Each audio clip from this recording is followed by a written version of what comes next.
Back to my channel. So today हम लोग statistics से स्टार्ट करने वाले हैं। स्टैटिस्टिक्स एक मेजर पोर्शन है इकोनॉमिक्स का फॉर क्लास 11 एंड 12। तो अगर आप सोच रहे हैं कि आप बिना स्टैट्स किए अच्छे स्कोर कर लेंगे तो दैट इज़ वेरी रॉन्ग, क्योंकि स्टैट्स ऑलरेडी एक बहुत स्कोरिंग सब्जेक्ट है। तो अगर आपने इसको अच्छे से कर लिया तो आप अच्छे से मार्क्स ला सकते हो। Now the first thing that I want to discuss is कि जब भी आप कोई स्टूडेंट से इन जनरल जाके पूछो कि what do you think what is statistics, तो आपको एक ही आंसर मिलेगा। क्या मिलेगा? And that is mean median mode. तो आप किसी से भी इन जनरल जाके पूछ लो, आपको यही आंसर मिलेगा कि स्टैटिस्टिक्स का मतलब होता है मीन मीडियन मोड, या फिर स्टैटिस्टिक्स तो प्रोबेबिलिटी है। But no, it is a wrong concept. Statistics में एक पार्ट में मीन मीडियन मोड होता है, लेकिन स्टैटिस्टिक्स में बाकी भी काफ़ी सारे कॉन्सेप्ट्स एंड चीज़ें हैं मीन मीडियन मोड को छोड़ के। That is just a portion of it. ठीक है, लोग यहाँ पे पीएचडी कर रहे हैं स्टैट्स में, खाली मीन मीडियन मोड तो डेफिनेटली नहीं है, उसमें काफ़ी कुछ है। So don't worry. अगर आपको अब किसी ने वापस से पूछा कि what do you mean by statistics, तो आपको स्मार्ट आंसर देना है, क्योंकि हम लोग यहाँ पे डिस्कस करेंगे कि स्टैटिस्टिक्स एग्जैक्टली क्या होता है। So let's begin. Statistics is the branch of study that deals with the collection, analysis, interpretation and presentation of data। ठीक है, तो ये एक जनरल डेफिनेशन है जो आपको हर जगह मिलेगी, लेकिन फिर भी लोग मीन मीडियन मोड को ही डिस्क्राइब कर देते हैं एज स्टैटिस्टिक्स।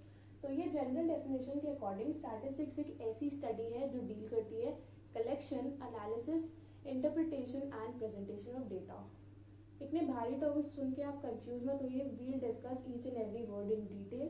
ठीक है, सो हम लोग एग्जाम्पल्स के बेसिस से ही सारे वीडियोज में समझते आ रहे हैं। सो इसमें भी हम लोग एग्जाम्पल ही लेंगे। सो सबसे पहले let us consider a case. Statistics में एक गोल बहुत ज़रूरी होता है, जिसके लिए हम लोग एनालिसिस कंडक्ट करते हैं। हमें एक गोल फिक्स करना होता है, जिसके लिए हम मेहनत करके एक एनालिसिस कंडक्ट करते हैं। ठीक है, सपोज हम एक सोसाइटी में रहते हैं एंड हमें फाइंड करना है कि हमारे सोसाइटी में कौन से एज ब्रैकेट के लोग सबसे ज़्यादा कोविड अफेक्टेड थे। ठीक है, सो सबसे पहले उसके लिए we have to collect data. तो हमें डेटा कलेक्ट करना होगा अपनी सोसाइटी के सारे फ्लैट्स में जाके हमें डेटा कलेक्ट करना होगा कि कौन से फ्लैट में कितने लोग कोविड पॉजिटिव थे and they fall under which age bracket. ठीक है, सो ये हमारा फर्स्ट टास्क होगा जो होगा collection of data. Okay, next comes the analysis of data. अब हमने डेटा कलेक्ट किया, there are many flats in our society, हमने सबसे डेटा कलेक्ट किया।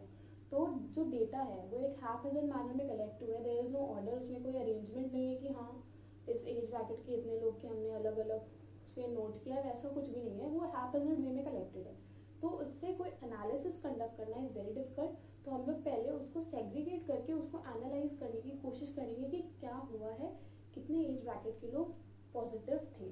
ठीक है, सो दैट कम्स अंडर एनालिसिस कि आप डेटा को देख रहे हो कि वो कैसे अरेंज्ड है, फिर उसको अच्छे से अरेंज करके you are making some analysis कि हाँ ये रिजल्ट मिल सकता है हमें।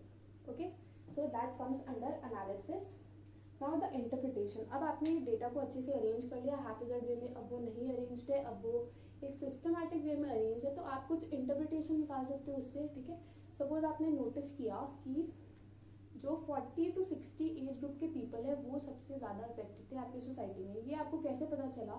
जब आपने डेटा कलेक्ट किया एंड जब आपने उस डेटा को अच्छे से अरेंज किया, एनालाइज किया, तब आपको ये इंटरप्रीट कर पाए कि हाँ दिस एज ब्रैकेट की पीपल सबसे ज़्यादा कोविड अफेक्टेड थे। So that is the interpretation of data, कि आप उस डेटा को देख के क्या पता लगा पा रहे हो, आपको उस डेटा को देख के क्या पता चला, that is coming under interpretation of data. ठीक है, now comes the presentation of data. अब आपने डेटा को कलेक्ट कर लिया, एनालाइज कर लिया, इंटरप्रीट भी कर लिया, लेकिन उसको प्रेजेंट भी करना होगा। आपने तो एनालिसिस कंडक्ट कर ली, लेकिन अगर आपको किसी को एक्सप्लेन करना है कि आपने ये एनालिसिस कंडक्ट किया and this was the result, तो आप उसको कैसे समझोगे? अगर आप उसको अपना रॉ डेटा दे दोगे तो उसके लिए समझना इज़ वेरी डिफिकल्ट कि आपने किया क्या है या फिर आपका रिजल्ट क्या है। तो आपको अपने डेटा को एक प्रेजेंटेबल वे में उसके सामने रखना होगा, ताकि उस इंसान को समझ आ सके कि आपका मोटिव क्या है। सो that comes under presentation of data, कि आप अपने डेटा को कैसे प्रेजेंट करते हो टू समवन। ठीक है, सो प्रेजेंटेशन में क्या होता है? प्रेजेंटेशन में आप अपने डेटा को एक टैबुलर फॉर्म में रिप्रेजेंट कर सकते हो, जिससे वो नीट एंड टाइडी लुक करेगा and at the same time वो एक क्लियर पिक्चर प्रोवाइड करेगा कि हमने क्या एनालिसिस कंडक्ट किया एंड हमारा क्या रिजल्ट है। ठीक है, सो that comes under presentation of data. तो ऐसा करके क्या हुआ, हमने सबसे पहले डेटा कलेक्ट किया अपनी सोसाइटी में कोविड अफेक्टेड लोगों का, फिर हमने एनालाइज किया कि क्या सिनेरियो है, कितने लोग कोविड पॉजिटिव है, कितने लोग नहीं है, हमने उनको एज ब्रैकेट के अकॉर्डिंग डिवाइड किया, फिर हमने इंटरप्रेट किया कि कौन से एज ब्रैकेट के लोग सबसे ज़्यादा सीवियरली अफेक्टेड थे विद कोविड-19। ठीक है, लास्ट में हमने क्या किया, लास्ट में हमने प्रेजेंटेशन की डेटा की, वो कैसे की, वो हमने एक टैबुलर फॉर्म में की सपोजिटली, जिसमें हमने सेवरल टेबल्स बना दिए। हमने सपोज एक टेबल फॉर्म किया, यहाँ पे हमने नेम्स लिखे जो लोग कोविड पॉजिटिव थे, एंड यहाँ पे हमने उनका एज मेंशन किया। तो इससे क्या है, इससे आप किसी को अगर अपना इन्फॉर्मेशन प्रोवाइड कर रहे हो तो उसके लिए वो एक क्लियर पिक्चर बन जाता है कि हाँ आपने इस सिस्टमैटिक वे में अपनी एनालिसिस कंडक्ट की है। सो आई होप अब आपको स्टैटिस्टिक्स की डेफिनेशन ईजी लग रही होगी। एंड अगर आपसे कोई पूछेगा स्टैटिस्टिक्स, जो you are gonna give a smart answer rather than saying mean, median, mode. Okay, so moving ahead to the kinds of data, there are two kinds of data, qualitative data and quantitative data.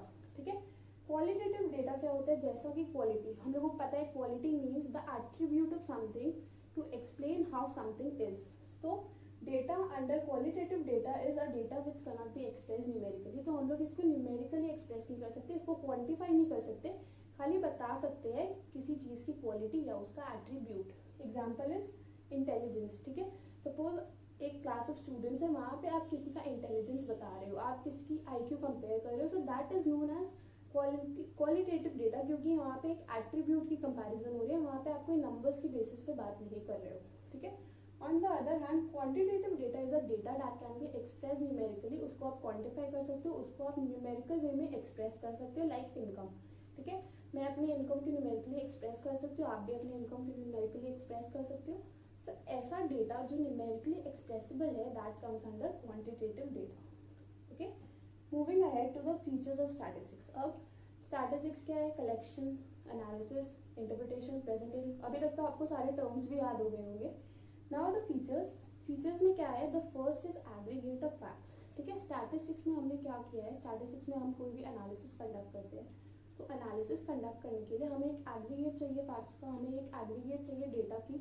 अगर हमें सिर्फ कोई एक single number आके बोलेगा and हमें बोलेगा कि आप कुछ कंफ्यूजन ड्रॉ करो, then that is not possible. अगर कोई आके बोलेगा कि मेरे सोसाइटी में सपोज एक ही बंदा कोविड पॉजिटिव है, चलो आप बताओ क्या सिनेरियो है मेरी सोसाइटी का, सो दैट इज नॉट पॉसिबल, क्योंकि आपके पास अगर पूरा डेटा ही नहीं है आपकी कॉलोनी का, then you cannot jump to any conclusion. So you need a aggregate of facts. अगर आपके पास कंप्लीट सेट ऑफ डेटा नहीं है तो स्टैटिस्टिक्स का कोई मीनिंग नहीं है। ठीक है, next, it is expressed in numbers.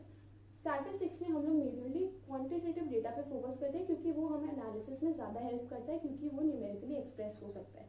तो स्टैटिस्टिक्स में हम लोग जनरली न्यूमेरिकल वैल्यूज़ का यूज़ करते हैं ताकि हम अपने रिजल्ट्स को ईजिली प्रेजेंट कर सकें एंड ईजिली समझा सकें। Okay, next is accuracy. Accuracy is very important in statistics. Accuracy के बिना स्टैटिस्टिक्स हैज नो मीनिंग। अब आप कोई एनालिसिस कंडक्ट कर रहे हो तो आपको वहाँ पे एक्यूरेट डेटा का यूज़ करना पड़ रहा है। देयर शुड बी नो बायस। बायस मतलब वहाँ पे कुछ गड़बड़ नहीं होनी चाहिए। इन शॉर्ट, जैसे हमने जो एग्जाम्पल लिया था कोविड वाला, तो हम वो उसमें क्या कर रहे थे, हमने वहाँ पे डेटा कलेक्ट की थी सारे फ्लैट्स में जाके।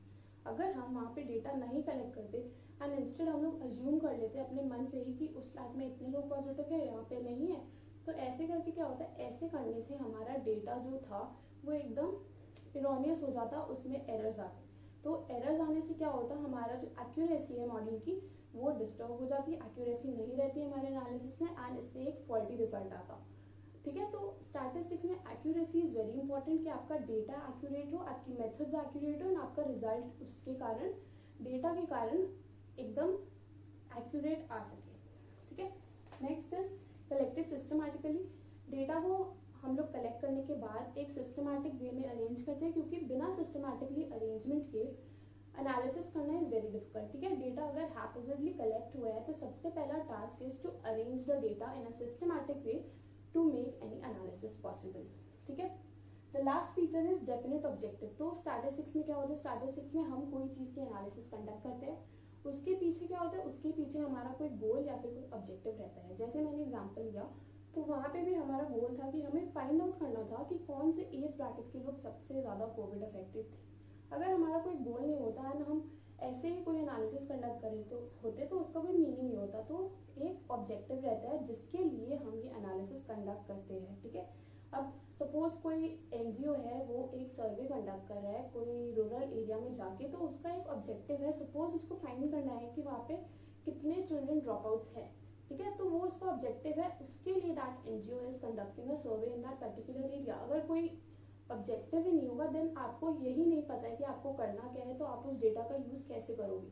सो there should be objective, there should be a accurate objective जिसको आपको यूज करके जिससे आपको एनालिसिस कंडक्ट करनी है। That's all for today. So if you like my video, do give me a thumbs up and do not forget to like, share and subscribe. See you soon. Happy learning.